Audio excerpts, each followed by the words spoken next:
From BBC Learning English, this is Learning English from the News, our podcast about the news headlines. In this programme, fastest glacier melt in modern history. Hello, I'm Beth. And I'm Georgie. In this programme, we look at one big news story and the vocabulary in the headlines that will help you understand it. You can find all the vocabulary and headlines from this episode, as well as a worksheet on our website, bbclearningenglish.com. Okay, so let's learn about this story.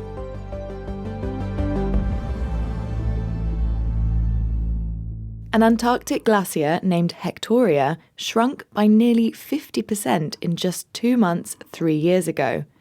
According to a new study, this was the fastest a glacier has retreated that scientists have recorded in modern history.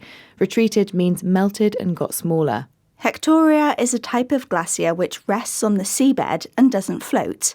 Glaciers like this generally retreat only a few hundred metres a year.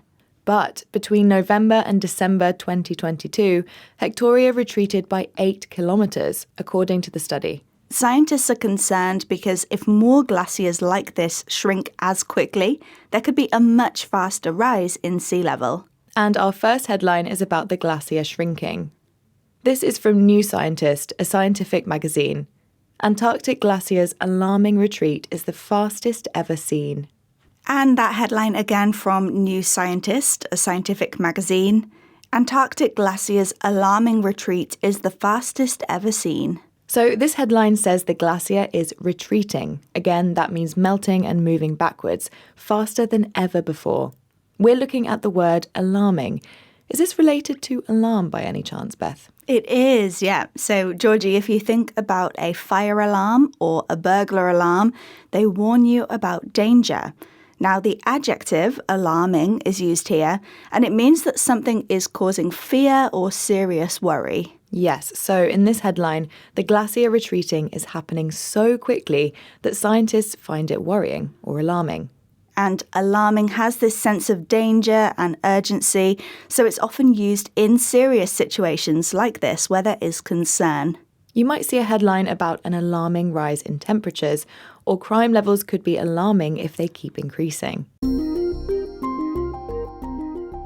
We've had alarming, cause fear and worry. For example, the nurse called for help when the patient had an alarming drop in blood pressure. This is Learning English from the News, our podcast about the news headlines. Today, we're talking about an Antarctic glacier that has retreated very quickly. This glacier, Hectoria, was small, but scientists say that if this speed of melting happens in other areas of Antarctica, it could speed up sea level rise. Climate change is making the loss of ice shelves, those are the big areas of ice that you see in the Antarctic and Arctic regions, much more likely. And our next headline is about the relationship between the glacier melting and rising sea levels. This comes from CNN, which is an American news broadcaster. Antarctic glacier saw the fastest retreat in modern history.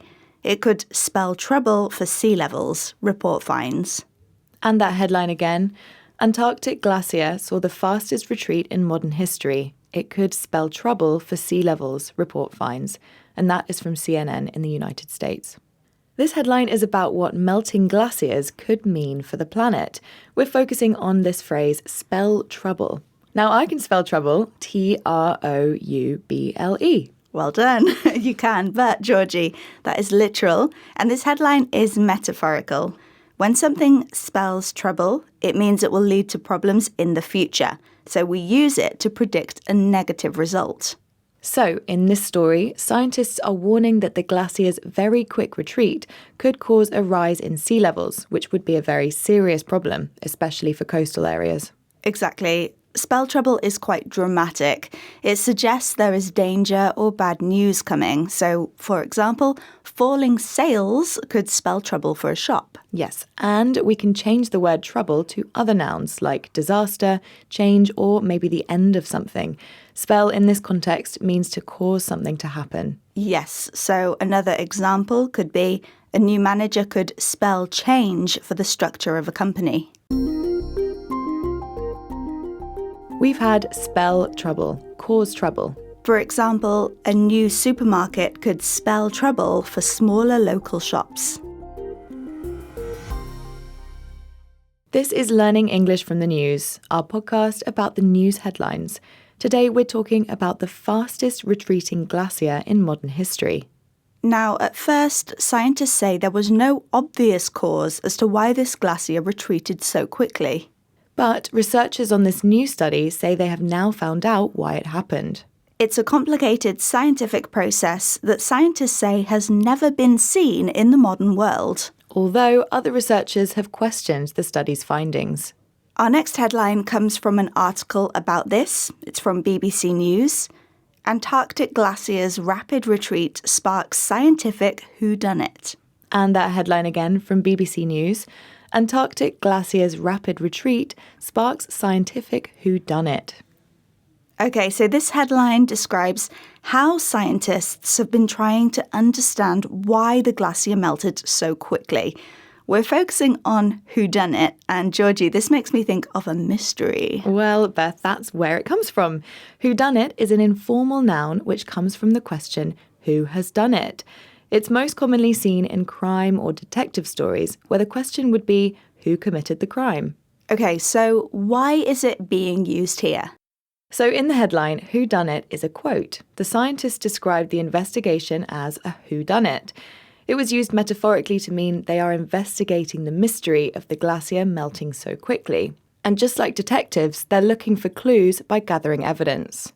Now, we should say that in this case, nobody has done it. We're not looking for a person here. But using whodunit is quite a dramatic way of encouraging the audience to read the news article. We can use whodunit in other non-crime situations, but there always needs to be a mystery that needs solving. For example, the missing cake created an office whodunit. We've had whodunit, a story about a mystery or crime. For example, when money went missing from the business accounts, it turned into a whodunit. That's it for this episode of Learning English from the News. We'll be back next week with another news story. And if you want to practice what you've learnt, go to our website to see more example sentences and try our free worksheet. And don't forget to follow us on social media. Find us at BBC Learning English. Goodbye for now. Goodbye.